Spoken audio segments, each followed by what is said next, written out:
Assalamualaikum warahmatullahi wabarakatuh. Sebelumnya perkenalkan, nama saya Rian Febrianto dengan NPM 102222045 kelas A22 Prodi Akuntansi. Pada video kali ini saya akan menjelaskan mengenai Ma'rifatul Quran. Menurut bahasa, Quran berarti bacaan. Pengertian seperti ini dikemukakan di dalam Al-Quran sendiri. Dalam surat Al-Qiyamah ayat 17-18 yang artinya sesungguhnya mengumpulkan Al-Quran di dalam dadamu dan menetapkan bacaannya pada lidahmu itu adalah tanggungan kami. Karena itu jika kami telah membacakannya, hendaklah kamu ikuti bacaannya.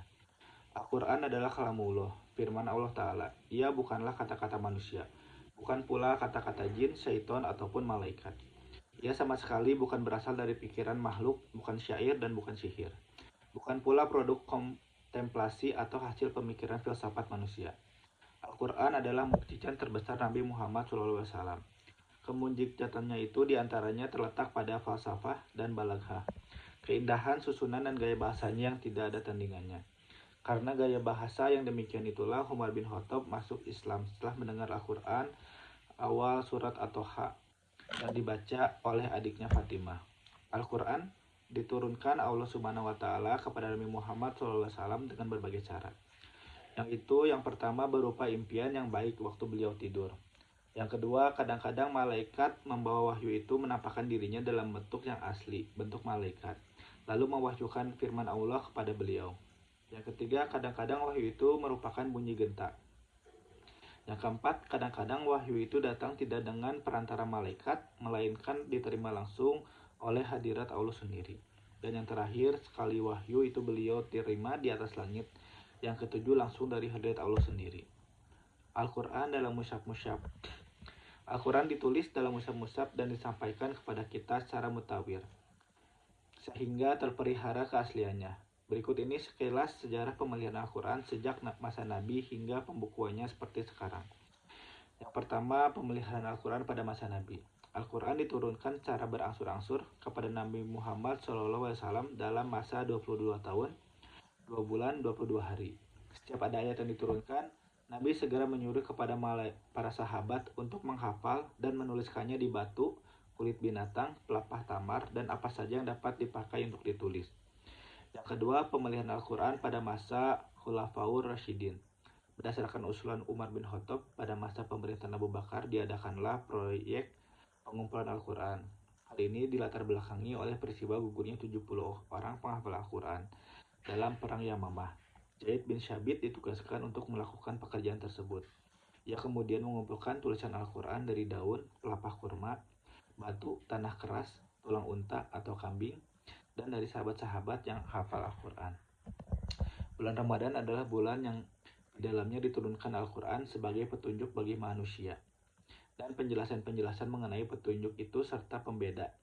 Oleh karena itu, siapa di antara kamu hadir pada bulan itu berpuasalah. Siapa yang sakit atau dalam perjalanan, maka diwajibkan menggantinya sebanyak hari yang ditinggalkannya pada hari-hari yang lain.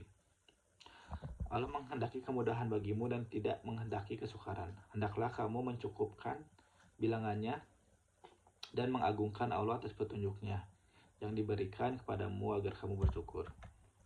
Pentingnya iman kepada Al-Quran.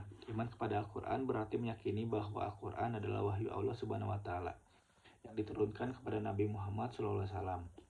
Iman kepada Al-Quran menjadi dasar bagi keimanan dan ketakwaan kepada Allah Subhanahu wa Ta'ala, serta petunjuk bagi kehidupan manusia. Iman kepada Al-Quran bukan hanya meyakinkan terhadap kebenaran kitab tersebut, tetapi juga berkomitmen untuk mengamalkan ajaran-ajarannya dalam kehidupan sehari-hari. Ini menjadi dasar bagi kehidupan yang penuh berkah, serta jalan menuju kebahagiaan dunia dan akhirat. Tuntutan iman kepada Al-Quran. Yang pertama, berhubungan erat dengan Al-Quran. Tuntutan iman kepada Al-Quran berhubungan erat dengan keyakinan seseorang terhadap kebenaran dan keaslian Al-Quran sebagai wahyu Allah. Yang kedua, mentarbiah diri dengan Al-Quran. Mentarbiah diri dengan Al-Quran adalah proses pembinaan pribadi seorang muslim dengan berlandaskan ajaran dan petunjuk yang terkandung dalam Al-Quran. Tarbiyah berarti mendidik atau membina, dan dalam konteks ini, tarbiyah diri berfokus pada mengembangkan pribadi, akhlak, spiritualitas melalui interaksi mendalam dengan Al-Quran. Yang Yang ketiga, menerima dan tunduk dengan hukum-hukumnya. Menerima dan tunduk pada hukum-hukum Al-Quran merupakan salah satu tanda keimanan yang sejati bagi seorang muslim. Yang keempat, menyeru orang kepadanya. Menyeru orang kepada Al-Quran adalah salah satu bentuk dakwah, yaitu mengajak orang lain untuk mengenal, memahami, dan mengamalkan ajaran-ajaran yang terkandung dalam kitab suci Al-Quran. Yang kelima, menegakkannya di muka bumi. Menegakkan Al-Quran di muka bumi adalah misi besar bagi seorang muslim dan umat Islam secara keseluruhan. Ini berarti menjadikan ajaran Al-Quran sebagai dasar dalam tujuan aspek kehidupan, baik secara individu, sosial, maupun pemerintahan. Bahaya meninggalkan Al-Quran.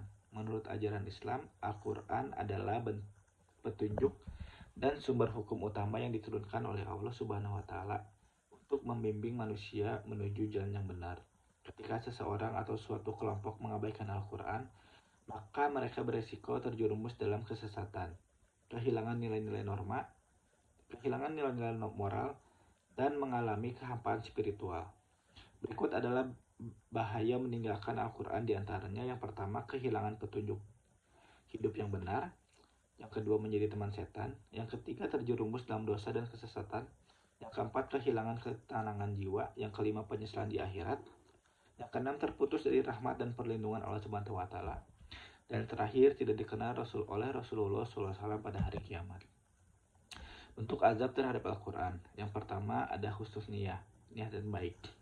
Yang kedua, ada membersihkan hati dan jasad. Yang ketiga, ada mengkhususkan diri sibuk dengannya.